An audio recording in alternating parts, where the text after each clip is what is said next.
j'ai commencé ce chantier économique sans m'appesantir sur un volet crucial, qui est la précondition de tout succès dans le domaine de la réforme économique. Ce sont les infrastructures, et en particulier les infrastructures de transport. Il faut faire des routes, mais il faut les faire sérieusement.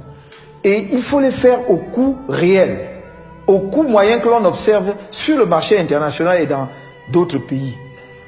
La surfacturation est devenue un sport national au Cameroun.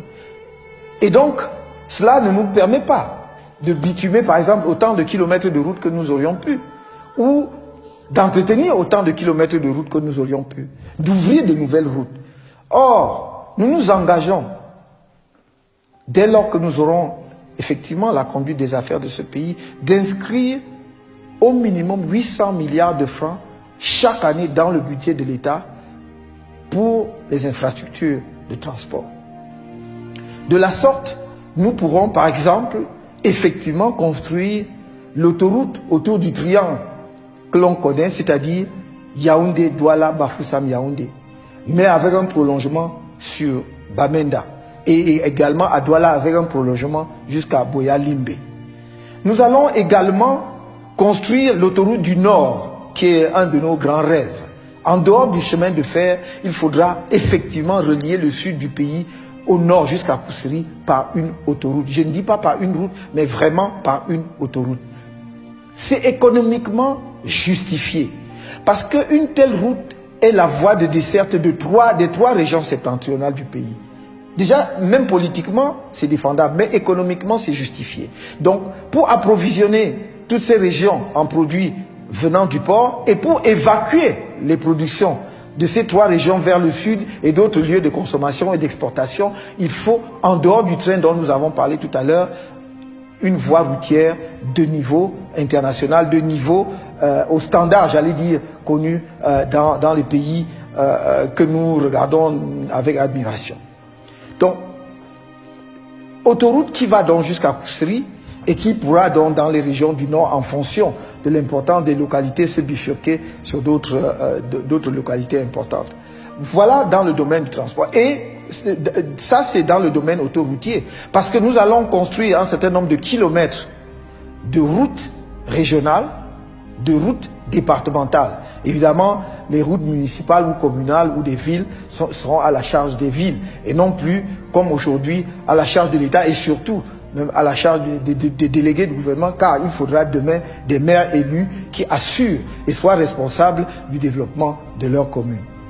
Donc cette question d'infrastructure de transport est vitale. Et nous allons développer cette infrastructure de transport, y compris le transport fluvial.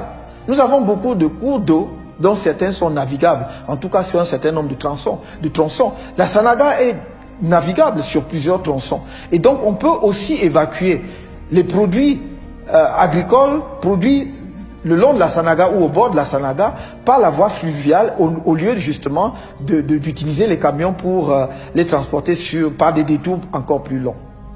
Oui, donc il faudra développer ce transport fluvial sur la Sanaga et d'autres cours d'eau. Et dans les villes traversées par des cours d'eau, voir effectivement aussi comment utiliser des moyens de transport fluviaux.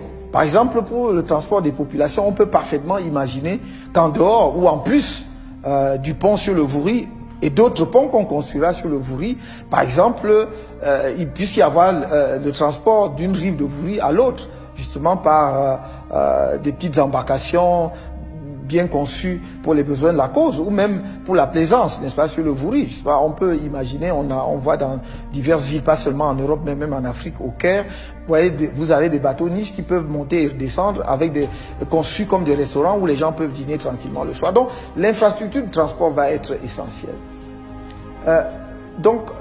Maintenant, je profite de ce que je suis sur le point de l'infrastructure de transport pour dire que, en liaison avec notre politique d'aménagement du territoire, je vous ai parlé d'une ville nouvelle que nous avons l'ambition de construire dans la zone nord du BAM, c'est-à-dire dans ce qu'on appelle aujourd'hui le BAM-Ekim, dans la zone nord, aux alentours de Yoko, mais un peu pas confondu à la ville de Yoko, et au sud de l'Adamawa.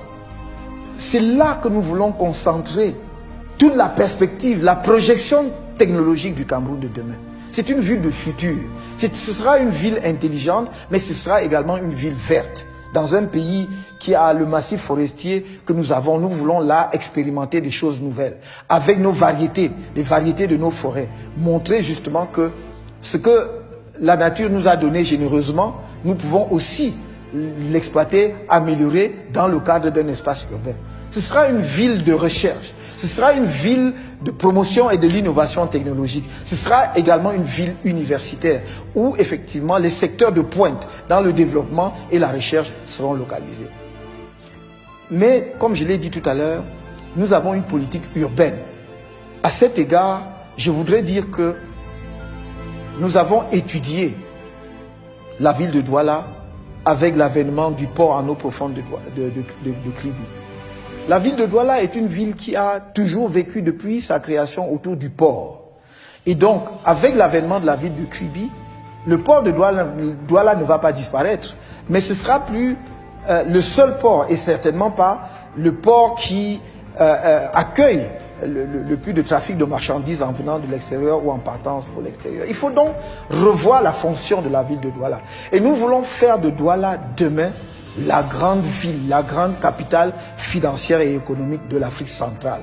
Pas du Cameroun, mais de l'Afrique centrale.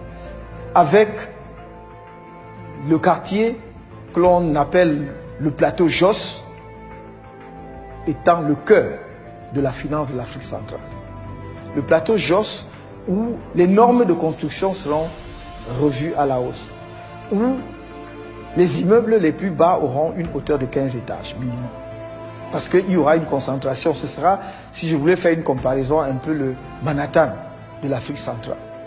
Et donc, ce sera à la fois Manhattan et la City, au sens de cœur financier de l'Afrique centrale. Il s'agira de bâtir là-bas, j'allais dire, un quartier d'affaires et financier du niveau international. Pas de niveau, j'allais dire, sous-régional, mais de niveau vraiment international, en tout cas pouvant concurrencer la plupart des places financières africaines. Autour de la bourse de Douala, autour des sièges des banques, autour d'un certain nombre d'institutions financières qui seront mises en place. Et capital économique parce que nous voulons aussi que le siège de la plupart des entreprises, des grandes sociétés multinationales et autres soient installés. Dans cet ordre d'idées, évidemment, il faudra revoir toute la politique de la mobilité dans la ville de Douala. Avec la possibilité de construire un tramway de surface, voir là où c'est possible de faire des tronçons qui soient des tronçons de métro, parce qu'il faut bien voir, parce que c'est pas partout. Douala est une zone sablonneuse et où l'eau émerge très rapidement. Et donc, si le sol ne permet pas de se lancer dans la construction d'un métro, les ingénieurs le diront, on se contentera d'un tramway de surface. Pour que le transport en commun soulage la ville, n'est-ce pas, des bouchons que l'on observe, et d'ailleurs c'est le cas également à Yaoundé, à cause justement de l'accroissement du parc automobile sans un accroissement parallèle de la voirie. Donc il faudra par ce biais-là, pour Douala d'ailleurs comme pour Yaoundé, justement songer à mettre en place un transport urbain collectif. Pour Yaoundé, qui est encore traversé de part en part, ne serait-ce que de l'université de Soa, enfin de Soa, par où passe le train qui va à Ngaoundéré jusqu'à la sortie sud. Il y a un chemin de fer qui est utilisé seulement à 6 h le matin et à 18 h le soir. On peut imaginer, même de manière provisoire, de mettre en place un système de transport ferroviaire intra-urbain à Yaoundé qui utilise la voie ferrée pendant ces 2 heures. Cela va soulager les populations grandement. Donc, voilà l'ambition. Et je vous dirais que pour les villes, pour ne donner qu'une illustration, les villes frontalières, comme par exemple Kousséri, nous entendons faire un pôle d'attraction. Parce que lorsque vous avez une ville comme Kousséri qui est en face d'une capitale comme Djamena, ça ne peut pas être une ville quelconque banale. Il faut lui donner un statut de ville camerounaise vitrine qui va permettre effectivement à ceux qui arrivent dans notre pays de voir à travers les structures d'éducation qui seront en place, à travers les infrastructures de tourisme qui seront en place, justement la modernité de notre pays. Dans le domaine de l'économie et de la production, un volet crucial, c'est l'industrie. Il faut industrialiser, et j'allais même dire réindustrialiser notre pays, en menant des politiques adéquates, en revoyant les accords de partenariat économique et en nous demandant si, effectivement, nous pouvons tirer vraiment notre épingle du jeu en termes d'industrialisation avec ces accords.